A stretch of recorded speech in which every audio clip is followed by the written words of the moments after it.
Samuel Eto'o revoit un hommage de génie venant du championnat russe. En quittant l'Inter Milan en 2011, Samuel Eto'o a rejoint Hansi Makhatchkala contre toute attente. Le club russe était racheté par un riche propriétaire, lequel a offert un contrat assez juteux à l'ex-attaquant camerounais. Samuel Eto'o, qui a passé 2 saisons à Hansi Makhatchkala, a visiblement laissé des traces. Dans une interview accordée à Sport 24, André Gordev, entraîneur d'Hansi Makhatchkala lors du passage du Lion indomptable, a rendu hommage aux Camerounais.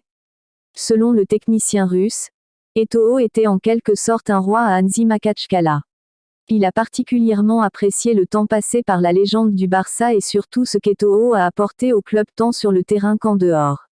Il explique même que l'actuel président de la FECAFOOT n'hésite pas à forcer Mehdi Carcela González, international marocain, à travailler dur, alors que celui-ci était un fainéant. Oui, Eto'o était un roi. Mais qu'est-ce qu'un roi? Pour une raison quelconque, nous associons ce titre à l'arrogance. Et être roi, c'est une grande responsabilité. Dès qu'une situation difficile se présente, tout le monde vous regarde pour savoir comment vous allez la résoudre. Sur le terrain et à l'entraînement, Samuel était aussi un leader, il motivait les autres joueurs. Nous avions un Marocain, Carcela González. C'était un bon gars, mais un fainéant. Eto'o le poussait toujours à l'entraînement, il le faisait travailler mieux, a déclaré Gordev. Après 2 saisons, Samuel Eto'o quitte la Russie pour découvrir le football anglais.